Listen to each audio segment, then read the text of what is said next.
Good morning and welcome to the STS-134 post-launch news conference.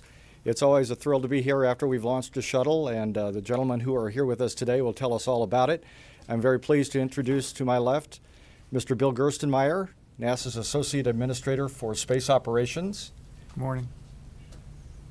Michel Tonini, Head of the European Astronaut Center and a former ESA astronaut. Good morning. Mike Moses, he's our Shuttle Launch Integration Manager and Chairman of the Pre-Launch Mission Management Team. Good morning. And Mike Leinbach, Shuttle Launch Director. Good morning, everybody. We'll be happy to take your questions after we begin with opening comments, and we'll begin with Mr. Gerstenmaier. Thanks, Mike. It's great to be here, and I can't thank the team that got this vehicle ready to fly enough for all the work they've done. It was tremendous to see the launch today, to see the countdown go as smoothly as it did. The APU heater problem, the teams really worked hard to get through that and get that behind us and understand what the problem was, and that was no problem to us at all during the count. And the count was very smooth throughout the day, and Mike and Michael talked to you a little bit more about the count, but it went extremely well. The vehicle looked very good going uphill.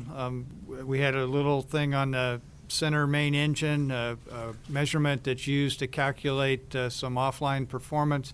It went out of calibration or went out of range and then went back in and worked fine the rest of the way. It wouldn't have been a concern to us.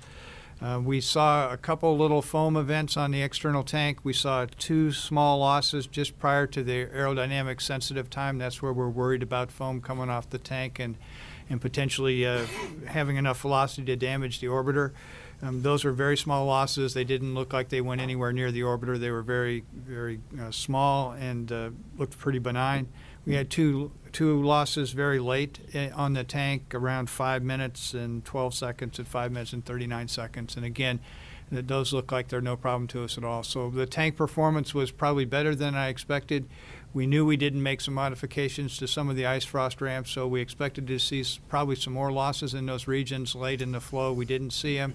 We'll get the images from the umbilical well, and that'll show us what the tank really looks like, and then we can talk more definitively about how well the tank performed. But it looked pretty good from the initial video we saw.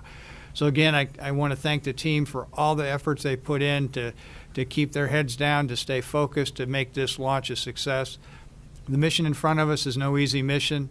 The EVAs will be very demanding. We're going to have the Soyuz undock in the middle of the mission, which will make it a little bit tougher for the teams to plan around and work that. The sleep shifting of the 2 crews will be a challenge for the folks on orbit, but I think they're prepared. They've got a good plan in place. It'll be exciting to see the AMS get installed on station and get ready to start taking some real research data for the ISS. So again, thanks to the teams and thanks to all the folks that made this launch happen. Michel? Okay, thank you. A lot has been said about this mission, STS-134. It has been delayed, but very successful today. This flight brings to space a very important payload, AMS, which is an alpha magnetic spectrometer, and a very special crew because there is one ESA astronaut from Italian nationality, Roberto Vittori, on board this space shuttle. I think it's one of the first times that we send an experiment made by a Nobel Prize, and this is a way to meet our objective, which is to make the space station available for great science. And this is what we will perform, because I just talked to Samuel Ting 1 hour ago. We will have the result of AMS right after the launch in a few days, and it is very important.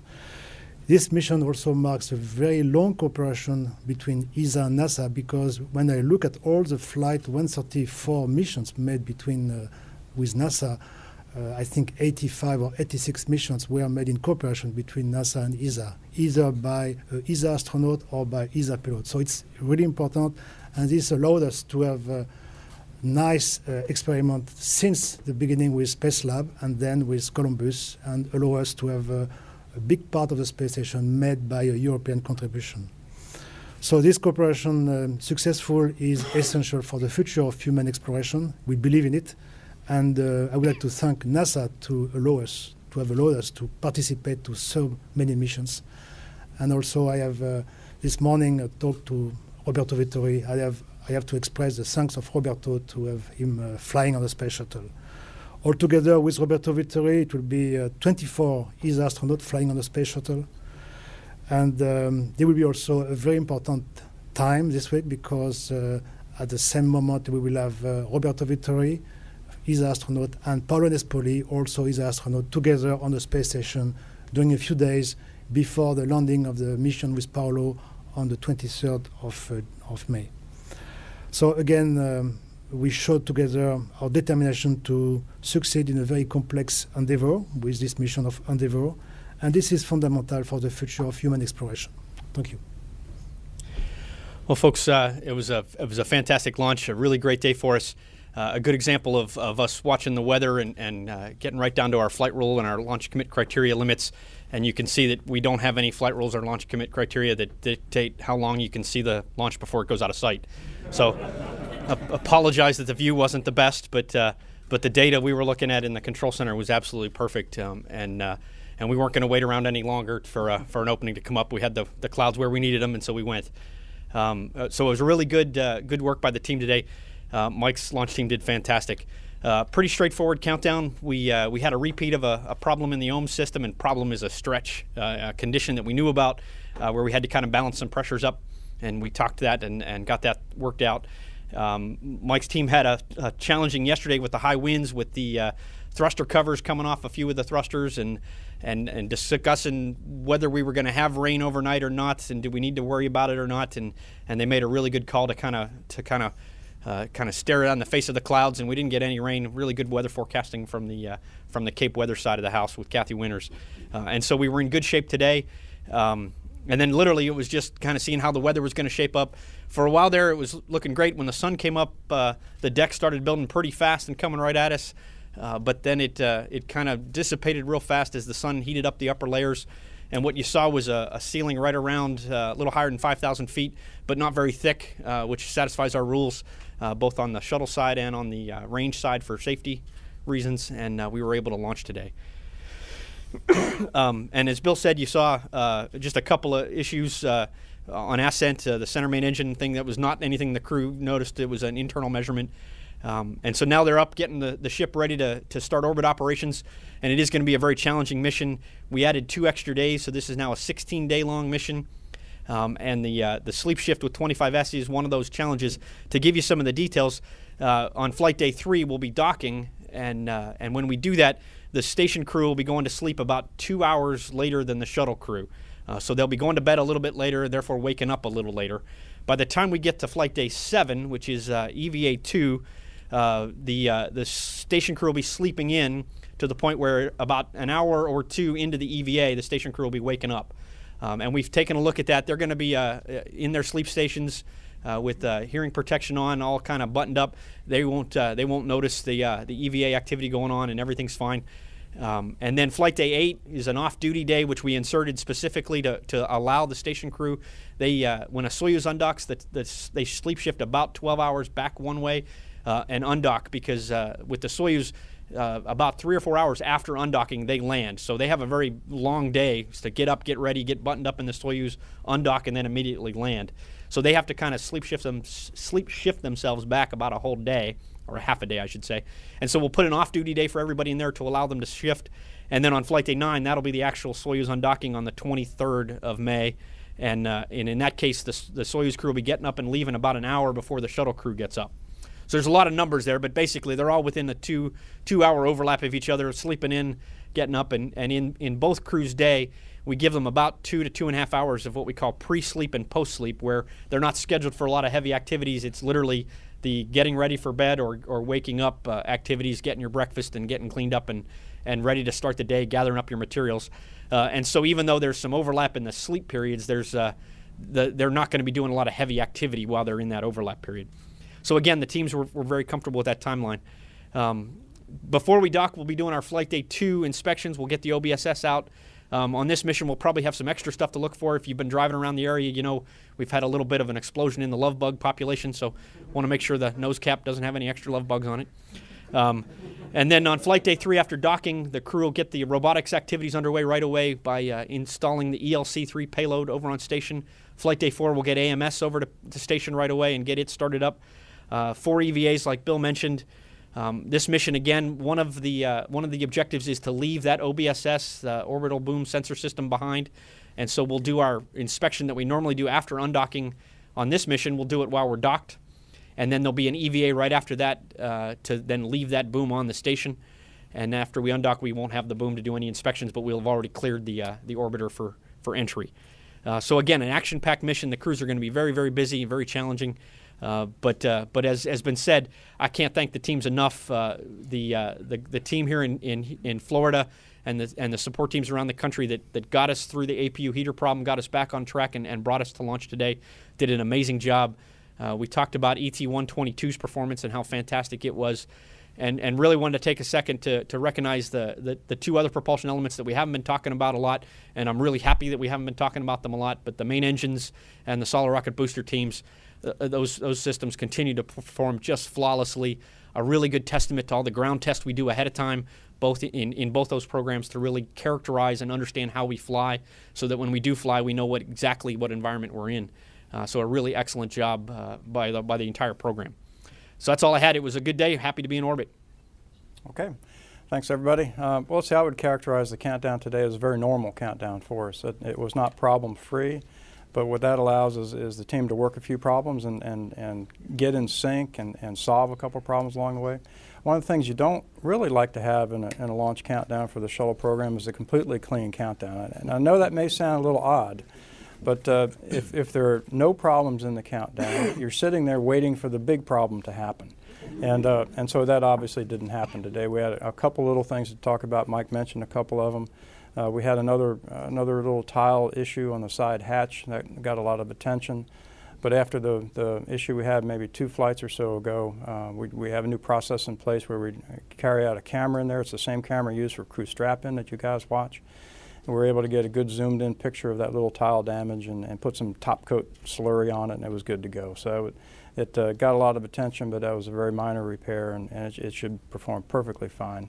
The countdown was great. One thing I get to do as the launch director is give an award at the end of the day, and today we gave it to the combined APU retest team, and it was the head of our quality inspectors, the head of the vehicle shops, an OEL engineering, an orbital electrical engineering representative, and then of course one from the auxiliary power unit group. And those 4 folks represented literally hundreds of people, thousands of people probably across the country that helped solve that problem. And so you get to see the team work to their best today. It was an outstanding countdown. A lot of pats on the back down in the lobby of the LCC afterwards as we were eating our beans and cornbread. And so it was just a good day. Endeavour's on orbit safely, and it's going to perform a great mission, and we'll see her back here on June 1st. So great day here at the Kennedy Space Center and for the shuttle program. All right, we will take questions. We ask for you to please wait for the microphone, state your name and affiliation, and to whom you're addressing your question. And we'll start over here in the front row with Seth Bornstein.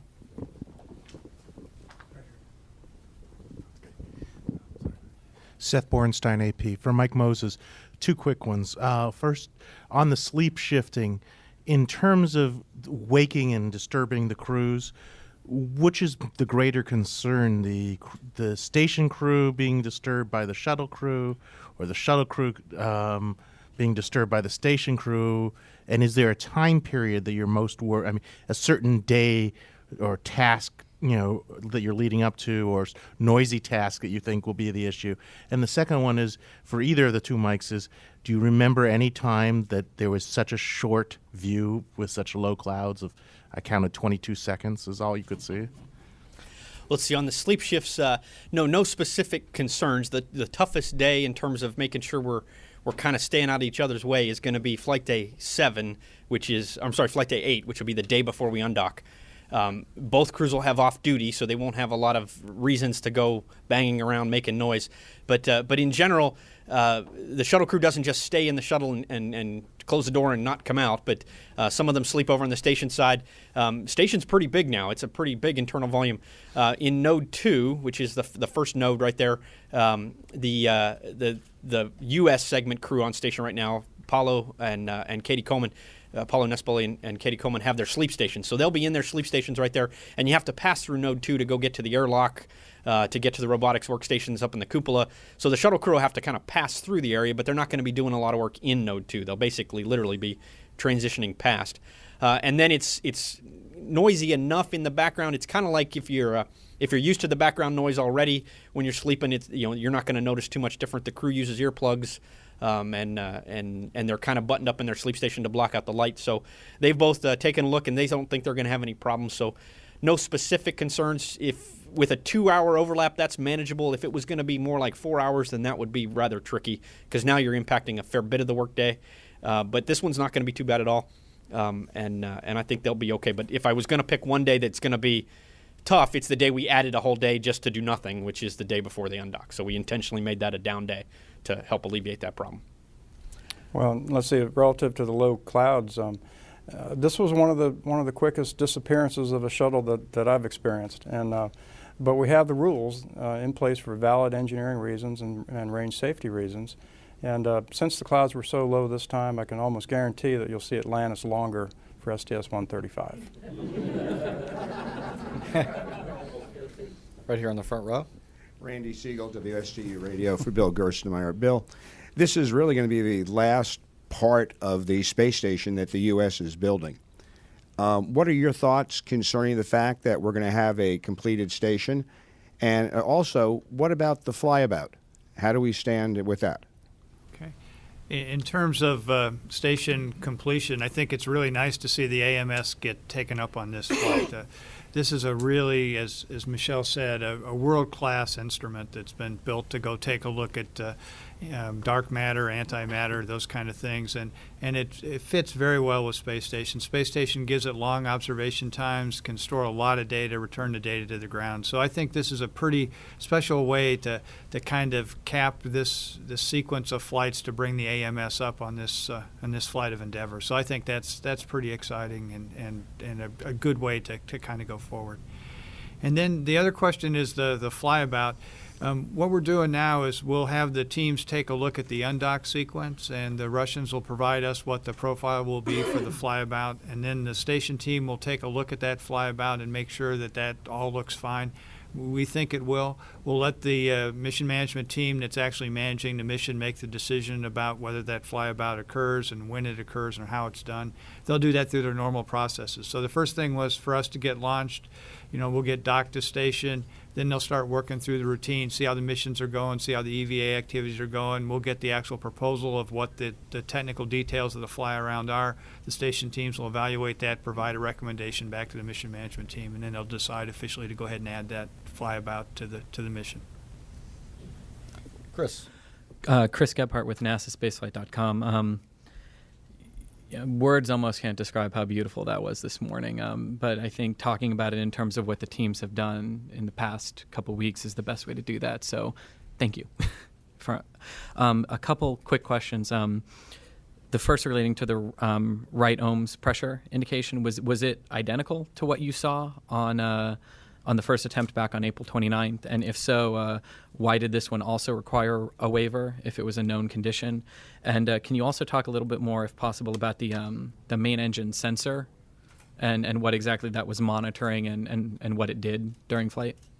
Sure. So the ohms condition is basically we have two separate limits on that tank that we're monitoring. One is the total pressure in the tank. You want to make sure it doesn't get so high that it would activate the relief valve, which is actually protected by a burst disc. So the burst disc would be the first thing to go, and then the relief valve would open up so that you don't overpressurize that tank. The other limit you're trying to protect is that the tank pressure in the oxidizer tank and the tank pressure in the fuel tank aren't too far apart from each other. These are pressure-fed engines in the ohms system, and so when they initially start up, you don't want more of one propellant than the other showing up or at a higher pressure, kind of pushing the combustion off to one side or the other. And so there's a delta limit between the two tanks, a delta pressure limit.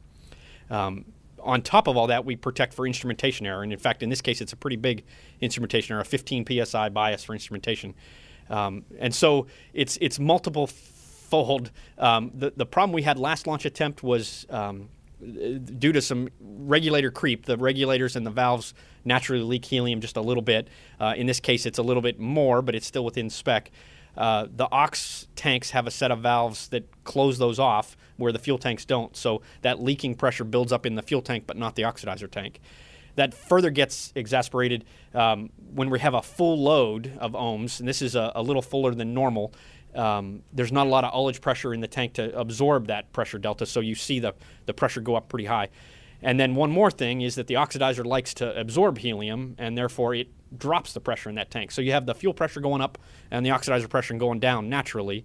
And after we sat for a while, they kind of got themselves close to that 15 psi delta limit. The reality is the actual transducer biases on this tank were 1.5 psi, not 15. So if you added that in, you could say that we weren't anywhere near our actual true limits.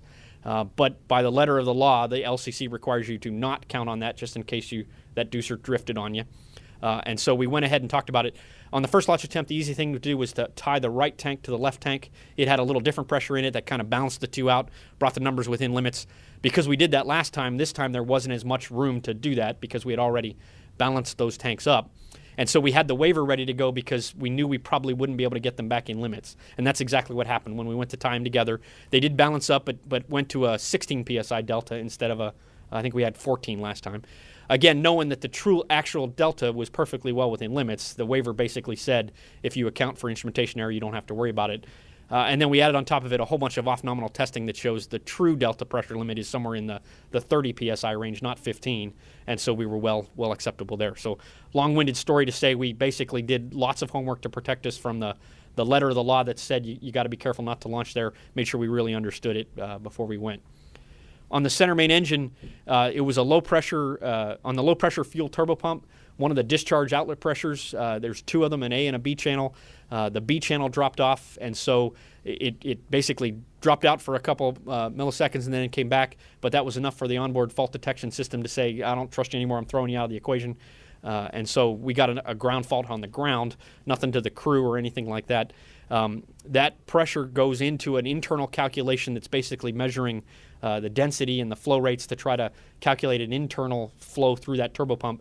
If we would have lost the other one, it would have faulted down to a default measurement rather than the actual real-time measurement.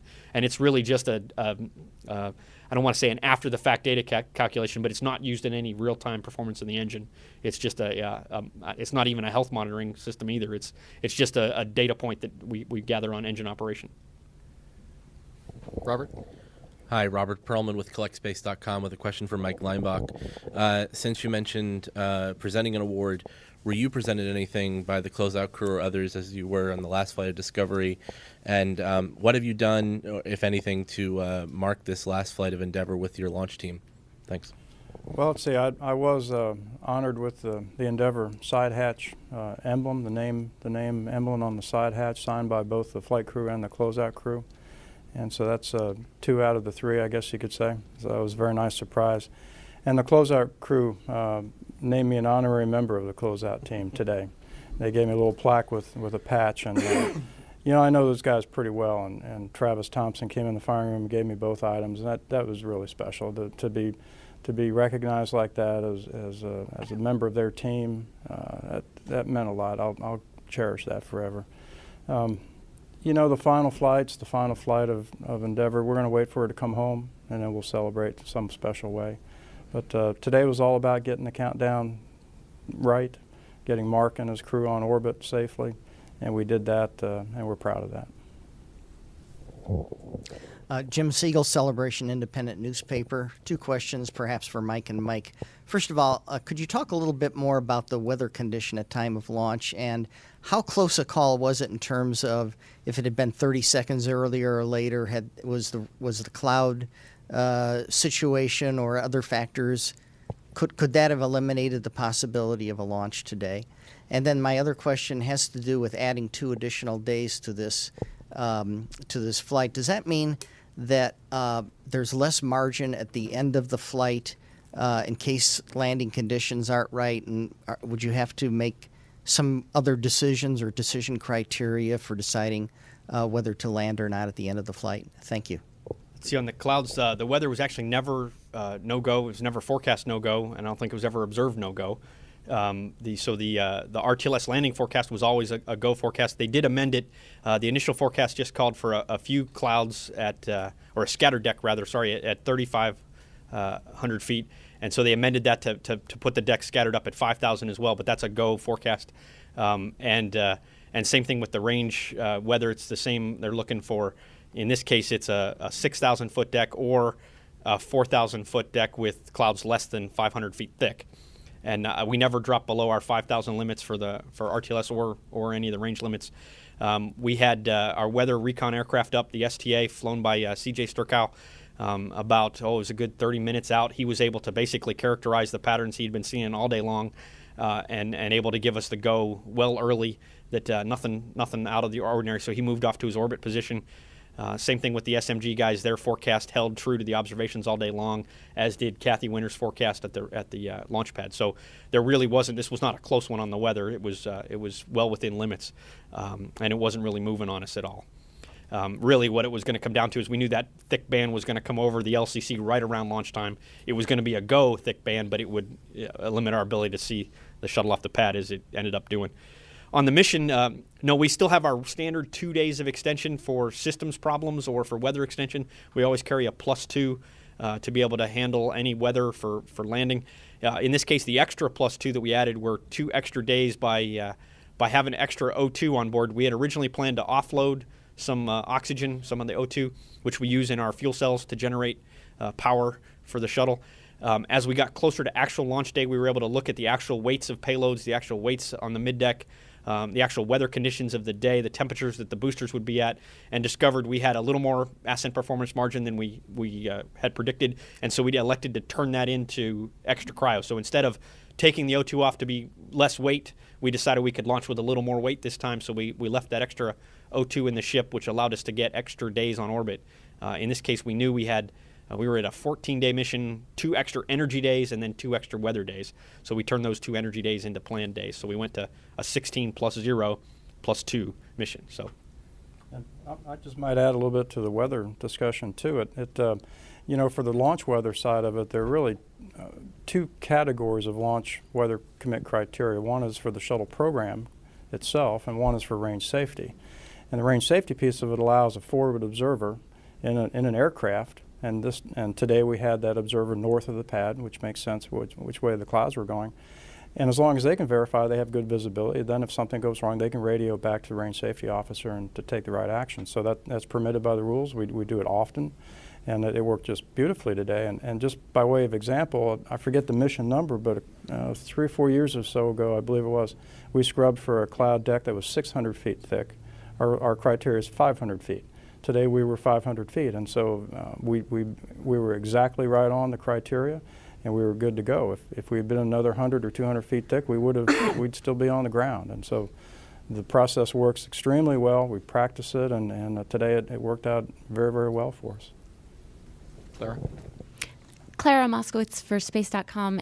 And my question is, now that this mission has launched, can you tell us the latest thinking and what kind of considerations you're going to have to weigh to arrive at a launch date for 135? We could. yeah, I can take that one. Yeah, you can. Okay. So like we've been telling you, we kind of need to wait and see.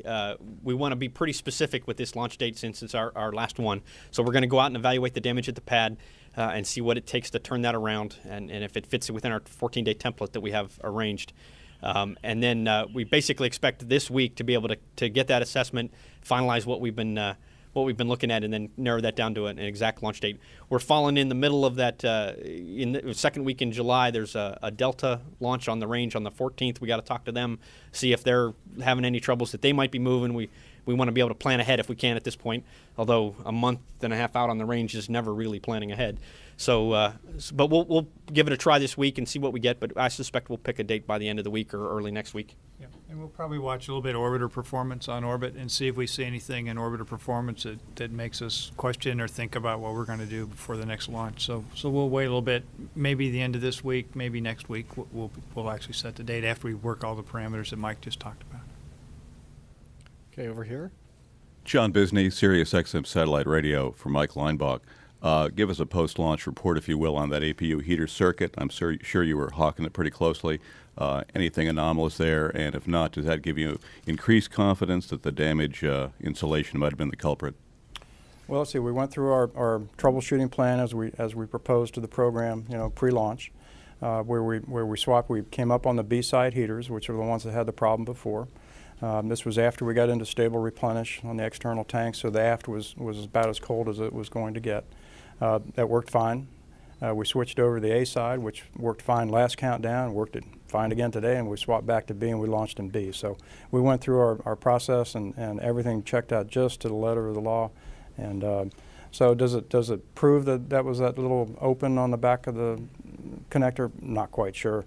Probably never exactly know, but we know we fixed it and it worked perfectly fine today. Back there.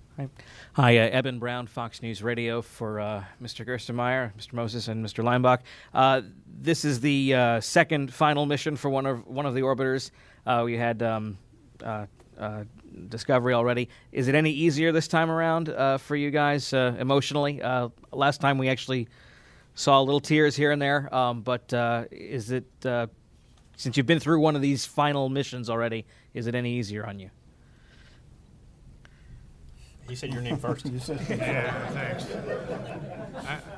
I would say no, in simple words. I think the thing that's the real tribute is I've really challenged the team and challenged all of us to treat each one of these missions as much as we can just like a regular mission. So our job is to look at the flight rules, look at our procedures, look at our launch countdown. Everything we do, I want it to feel just like this isn't the last mission, but this is one of many missions to go forward. So I've been challenging the teams to do that, and they've done a tremendous job of being able to stay focused, to watch what's going on, and to be the true experts that really make this look a lot easier than it really is. So again, I think the thing that I feel is a real privilege to be considered part of this team that has pulled this off, because what you've seen today was not easy.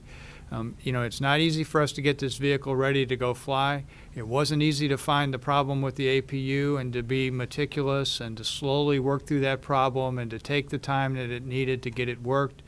We worked the issues during the count in a very methodical manner, as Mike described. We adhered to our flight rules for weather just like we're supposed to, and we launched a great vehicle to orbit. We've got a huge challenge in front of us in terms of the mission. We'll see how that goes.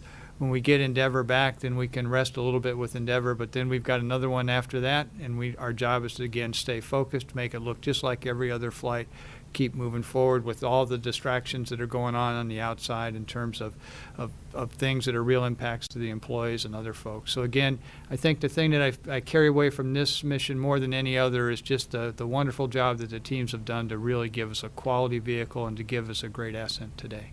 So Mike? I'm not sure I can add much more, Bill. I think you wrapped that up pretty good.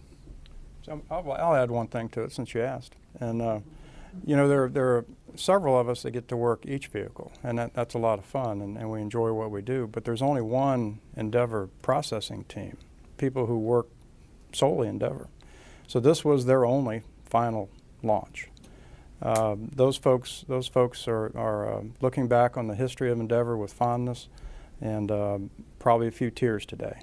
But that's okay, because they know they did the best job they could, and Endeavour is safely on orbit. So they did a great job, and one by one, each team is going to have their final flight. Over here. Doug Deco, Knox Magazine and Lofty Ambition Science Blog. Question for Michelle about the AMS. After the installation, can you characterize the validation period for the detector, and how soon can scientists actually on the Earth side start beginning to receive data? So, I am not a designer of AMS, so I can give you just what I have learned, like everybody else has learned. They will check right after Endeavour is on orbit that the system is working properly, and the first result of AMS will be given after AMS is installed on the truss of ISS, and a few hours after it is installed, so it will be this week. Todd? Todd Halverson of Florida Today for Mike or Mike. You mentioned that there was a heavy cryo load on board. It seemed to me that the orbiter was kind of slow getting off the pad. I don't know if you felt that way also, but was that because it was a heavier vehicle? And also, could you talk about the timing of the STS-135 rollout and the STS-134 landing if they happen as currently scheduled? How is that all going to come together? See, I can take the first part. So no, we weren't any heavier than normal of a typical launch. When I say heavier, the reason why we were able to take more cryo is because other things weighed less. So from a total liftoff weight, we were in family to what we normally lift off with.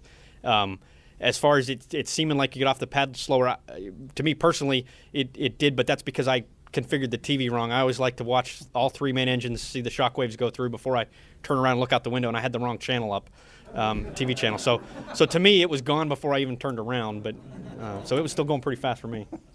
You need some remedial training. I do need some training, yes. It's time for the next time. And let's see, the landing versus rollout question. As we said the other day, there are two separate crews to do that, so we can perform both essentially in the same day. And the way it is scheduled, if it does indeed play out this way, is Atlantis will be rolling out at 8 p.m. on the 31st of May, and Endeavour will be landing at about 2:30 in the morning on June the 1st, and we can do both perfectly fine, and that'll be a special day for the program and for the Kennedy Space Center. Randy Avera with Inner Space News. This question for Michelle. The alpha magnetic spectrometer stands poised to be one of the most historic instruments ever placed in orbit, and therefore a very historic flight and mission for the Endeavour. Could you elaborate on dark matter, dark energy, and antimatter if this instrument does in fact make detections that lead to a discovery and a direct observation and validation of dark matter, energy, and antimatter? What do you see as the effect of that on our society and certainly on the physics community and the astronomy community and scientists around the world? Well, in fact, if we find any subscientific results, first we will validate the fact that ISS was made to make great science. That was a goal since years and years that we fly in space, not only with ISS, but previously with the mission on Salyut and Mir. We always try to say that we go to space to make good science. So now we do make this good science with AMS, because this is very, very different from what we did before. After we get the result, it takes a lot of time. When you get the result, it gets a lot of time to elaborate and to work on the result and to find the correspondent. But it is sure that we will find, in any case, we will find things that we have never seen before. So the interpretation of these results after, it's up to the scientists to talk about that. But I think it's a very important science, and it's very, very different from what we have seen before. In the back of the room? Christopher Sign with the ABC affiliate in Phoenix, Arizona. I know that this has been a very special day on many levels, and I know that you've always had special guests, and this for Bill, Mike, or Mike. I know you've had many special guests over the years. Can you talk about what it was like having Congresswoman Giffords here? You all know what happened and what that was like for you guys today. Let's see. From the unfortunately clinical side of the house, we're locked up in the firing room doing our jobs, so the crew families are in a different location. They're actually in the Launch Control Center, and they go up on the roof to watch. So we don't ever get to see them, greet them, or know they're there. And in this case, I think they had actually even left before we were released from console. So from actually getting to experience that today, I personally, and I don't think any of us up here had the chance to even see her. But conceptually, having her here is just as important as every other family member. To have them here, and especially the kids, one of the traditions is they, while they're waiting for launch, they set up a whiteboard and markers for them, and the kids get to draw their version of the mission patch and messages to mom or dad, and then we take them and we put a cover over them and we hang them in the halls in the control center in Mike's building, and it serves a lot of things. It shows you how much this is a family thing and a personal thing, and then it's a good reminder to us as we walk by that there's people's lives here and what we're doing, and it reminds us to do good work. But so from that standpoint, very happy to have her here as a crew family. But if you just think of her story, it's a pretty remarkable testament to human will and recovery to be able to come back from something like that and travel here twice and finally get to see her husband fly in space. As it's a Warren Ellie with WTVT, the Fox station in Tampa. Maybe you can help us, gentlemen, with something we saw. I can't explain it. Leading edge, left wing, white spot in the black in the carbon. It's about 8 minutes 43 seconds in. We see it at the SEP of the main tank. We also see it on the ground as the orbiter sits on the ground. So it's possible there was some discoloration. It didn't look like love bugs, but. Just wondering if anybody saw that. I think it was your residue. No. Do we want to talk? We'll go look and see. I'm not sure what that was. I saw it in the video also. I think we had a new RCC panel or a different RCC panel. That's a reinforced carbon panel on that wing leading edge, possibly. I saw it. It was lighting. It's nothing to be concerned of. It's just the fact that the entire panel was a different shade is what I saw. When I saw it when the sun rolled and the orbiter rolled over, I don't think it's anything. It's just a different way the light was shining that panel, and maybe a little bit different age than the other panels. And you see some variation between the RCC panels. There's like 12 of them or so on each side, maybe more on each side. And each one is unique, and they have different histories. So I don't think there's anything there. But we saw it in the video, and then the teams will look at it some more. But I don't think it's anything more than just the difference in lighting. I would say Bill's hitting on the thing that the camera angles really do trick you. The bright light from the sun as you roll, you see something that looks really bad. Even in orbit, when we take the pictures, you'll look at it from the regular standard camera on the end of the boom, and it'll look like a bright white, which means the black coating of the tile has been chipped away. But then when you look at the high-res picture from the digital camera, you see that it's this little tiny thread that just happened to catch the light and reflect right back at the camera. So a lot of optical illusions. So that's why we do the very detailed inspections. We wait until we get the data and we really analyze the actual data rather than just what we saw in the original camera. We could see it on the ground as well. Before the orbiter launched, you could see it. Yeah, and so we have baseline photos of what we looked like before we lift off, and the teams will compare that to what we got on orbit to be able to tell if it's existing problems or new problems. Thank you, Joe. Chris? Chris Gebhardt with NASASpaceflight.com again, and actually a perfect segue. With leaving the OBSS on station, last time we had to do this on STS-123, great care was taken to protect those sensor packages on the end of the boom because they would be needed on the next flight. Since that's not the reason the boom's being left, what becomes of the sensor packages on the end of it? Are they going to be left on the boom, or are they going to be removed and brought back on Endeavour? The plan is to leave them in place. They will not be powered on orbit, so thermally they will. The components will not survive very long, probably on the order of a couple of hours, maybe a day in some cases. But there's no plan to ever use those sensors again. But one thing we are doing, and we've actually done it already, is we outfitted the boom with some extra Velcro wraps so that if the need is to run a cable, so at a future time station wants to put a camera system or a sensor system on the end of the boom, they'd be able to take those sensors off, put new ones on, and then run new cables. And the Velcro tie wraps are in place already. We're going to change out the grapple fixture at the end of the boom. Right now, the grapple fixture at the very end is only for the shuttle arm. The station arm has to grab it in the middle. It doesn't make it as long of a reach, so we're going to switch those and replace the shuttle grapple fixture with a station grapple fixture when we're done with it, so that'll allow full use of the boom. And then if they come up with a need for it, they'll be able to put a sensor pack on. From a camera view standpoint, the station's pretty well outfitted with cameras. They have pretty good coverage of what they need to see. It's really to get that extra reach of a crewman in case you have to do any big replacement tasks. One of the advantages, this lets you get to the outer segment solar arrays, and it also lets you get pretty far back on the Russian segment from the U.S. base of the SSRMS, the station arm. So it gives them some extra reach in case they have a problem. There's no planned use for it, but it's a good insurance policy. Over here.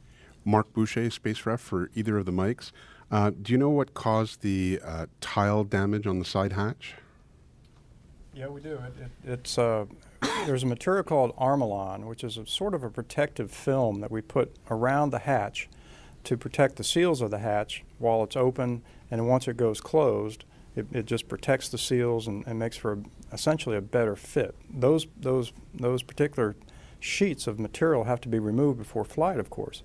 And so as they were coming out, one of them pulled off a previous repair. This piece of tile that was damaged was a previous repair. All of it came out, and so we just put a little surface coating on it, and we were good to go. So we know what caused it, and we fixed it, and good to go. Right here. Randy Avera, Interspace News, for Mr. Gerstenmaier. As the shuttle program comes to an end this summer, will NASA continue to do space shuttle main engine research and development down at Stennis? We don't have any plans to continue with main engine testing, but we are starting to test some of the new engines that are coming for the new program, the J2X engines. There's some turbo pumps and some other runs that are going to be done here, I think, in the next several months down at Stennis in that area. So there's no planned SSME work or shuttle main engine work, but there are some plans for some of the new LOX hydrogen systems that we're planning for the future vehicles that are coming down the road. Seth Borenstein, AP again.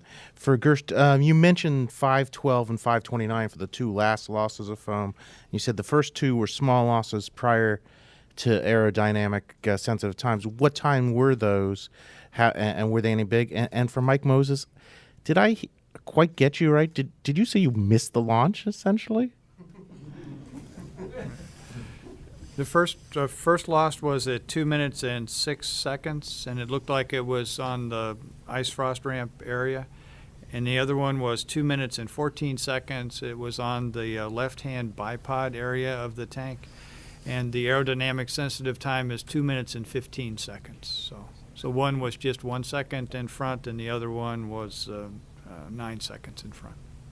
And so for me, no, I didn't miss the launch. The main engines light up 6 seconds before the boosters go. And so in that 6 seconds, I'm watching the TV, not looking out the window, where most of actually it's probably half and half.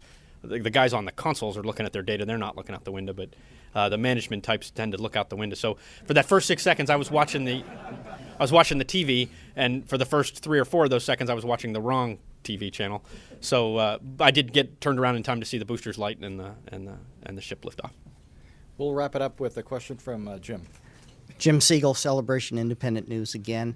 Bill Gerstenmaier, there was a report in the media a few days ago about I guess I would say a proposal being knocked around in NASA that hadn't been floated yet to Congress, but in essence it was taking the Orion capsule, putting it on top of an external tank or something like that, putting rocket motors at the bottom of it, having a couple of rocket boosters attached to this as a whole assembly.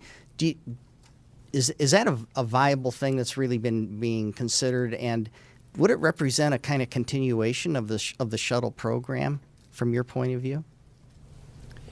Kind of what we're doing, or what the new programs are looking at is, we've been asked to write a report for Congress, of which we gave an initial version to Congress in January, and then we're due to give them another update sometime in the June-July timeframe.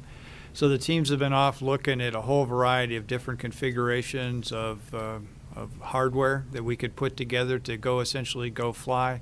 And it's not only hardware, but we're also looking at what workforce is needed, what skill bases around in the country to go support these things, which sub-vendors are available, that's smaller providers of hardware components.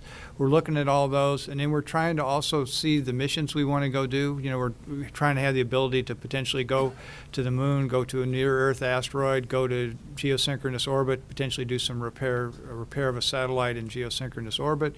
We may go to Mars ultimately. We have a whole bunch of destinations. So the idea is, how can we build a generic system that can support all those objectives in the future? But the balancing act is, we have to not build the perfect system that supports the future, but it takes us forever to get there. So we're trying to look and see what systems we can use today, how we can advance those systems, move them forward, put them together, and then do something fairly soon, not necessarily a test flight, but actually a demonstration or a mission kind of activity. So we're looking to try to actually focus some early mission things, potentially something to a geosynchronous orbit, potentially around the moon kind of thing, those kind of things that would not only check out the hardware that we're building, but also give us real data that pushes us in the right direction. So what the teams are doing is they're evaluating a ton of concepts. So there's a whole bunch of different analysis going on, a bunch of different evaluations going on, and we're trading all these things back and forth. You know, we've been doing it for the past several months, so every once in a while one of those gets pushed out to the media takes it and then provides us their feedback on what it is, and we evaluate that feedback along with the stuff we get from our engineers, and sometimes we have the exact same feeling that the media does, and then you know where that configuration stands. So we continue to work through all these options and trades. We'll do that probably for the next month or so, and then we'll try to get a plan to Congress of where we want to go and how we want to move forward. But we see a real need to do this in an expedient manner to capture the great work we've got in place, the great hardware we've got, but also give us a plan that is really supportable in the future that allows us to keep doing this next stage, which is to do exploration beyond low Earth orbit, and that's where we're headed. So near term, the focus is really on station, to utilize the heck out of station and really get good research on station. We'll continue to do that with our Russian partners, but then at the same time build a concrete plan on how we're going to get beyond low Earth orbit, and that's what we're working on over the next couple of months. All right, thank you all for coming. Now that Space Shuttle Endeavour has launched, NASA Television will be providing nearly continuous coverage of the mission through landing here on NASA TV, and also you can keep up with the mission on our website at www.nasa.gov/shuttle. And a reminder that here on NASA Television, immediately following this briefing, in this same very room at Kennedy Space Center, will be a briefing with Congresswoman Gabrielle Gifford's staff. Once again,